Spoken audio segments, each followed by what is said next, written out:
안녕하십니까. MD 미션 축구의 조래을 목사입니다. 오늘의 말씀은 시편 138편 7절입니다.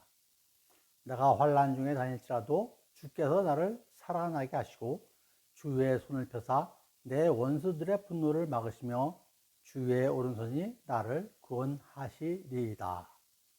이 말씀을 믿음의 고난이라는 제목으로 함께 하도록 하겠습니다. 믿는다는 영어 성경에서 빌리브입니다. 히브리어로는 아만이라고 합니다. 그리고 이 아만은 세우다, 지탱하다, 신실하다, 확실하다, 믿다 등의 의미를 갖고 있습니다. 아시겠지만 우리들이 기도할 때마다 하는 아멘과 같은 말이지요. 아멘은 헬라어 발음입니다. 믿음의 아멘은 무엇에 달라붙다, 밀착하다, 의뢰하다, 의지하다 이러한 의미를 갖고 있습니다. 즉 믿음은 의지하고 의뢰하는 것입니다. 우리는 비행기를 타면 조종사에게 안전하게 비행할 것을 의지하고 조종사에게 의뢰하는 것이죠. 마찬가지로 그리스도인은 주님께 우리의 삶을 온전히 의지하고 의뢰하는 것입니다.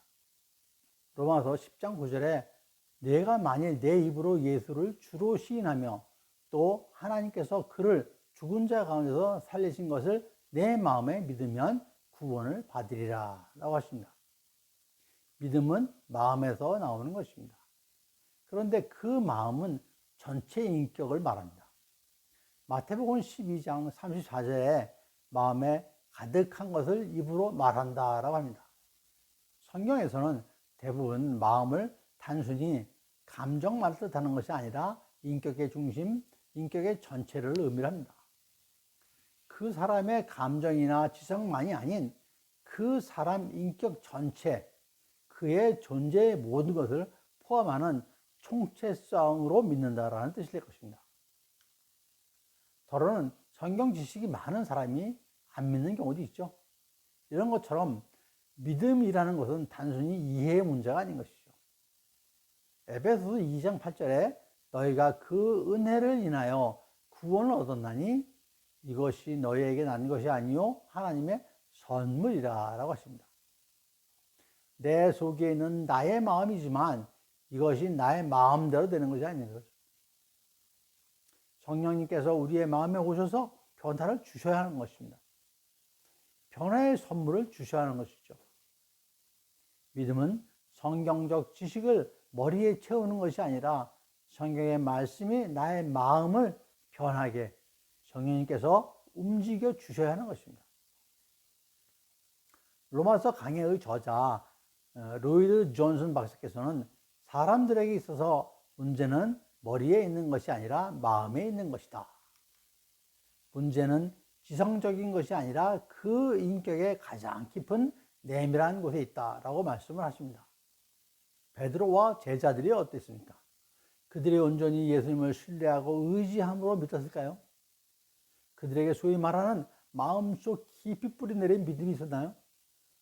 또는 그렇다고 그들에게 믿음 없는 자라고 얘기할 수 있을까요? 왜 성경에는 이런 얘기가 있을까요? 성경 인물들이 강한 믿음으로 하나님을 따르고 순종하며 우리에게 그렇게 하라고 하셔야 하는데 왜 성경에는 그들의 연약한 모습을 우리에게 보여주실까요? 이것은 하나님의 아들인 예수님이 인간으로 오시면서 낮고 비천하고 작은 자로 오셔서 죽으신 것과 같은 맥락으로 생각하시면 될 것입니다. 예수님께서 인간으로 오신 것은 우리 인간을 위하여 그러하신 것이죠. 마찬가지로 성경 인물들의 연약한 모습을 통해서 우리는 위로를 받고 또 더 큰 믿음으로 나아갈 수 있을 것입니다. 그 속에서 우리는 주님께서 우리를 버리지 않고 항상 지켜주시며 인도하신다는 것을 알게 되죠. 여러분, 고난에 감사 기도가 나오시는지요? 시편 15절 말씀에 환난 날에 나를 부르라 내가 너를 건지리니 네가 나를 영화롭게 하리로다. 성경에서 환난 중에도 즐거워하고 환난 중에도 감사 기도하라는 말씀을 자주 하십니다. 다니엘도 사자 굴에 들어가게 된 상황에서도 감사 기도를 하였다고 했죠. 다니엘서 6장 10절에 있는 말씀이죠. 로마서 5장 9에 다만 이뿐 아니라 우리가 환난 중에도 즐거워하니 있는 환난은 인내를, 그리고 너무나도 잘 알고 계신 시편 138편 7절에 내가 환난 중에 다닐지라도 주께서 나를 살아나게 하시고 라고 하십니다.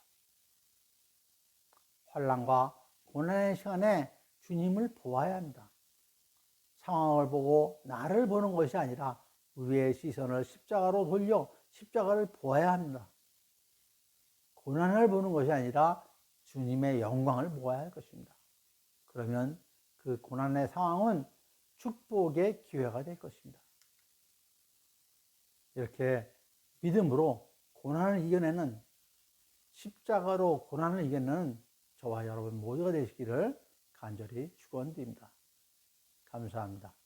MD 미션 스쿨의 조래을 목사였습니다.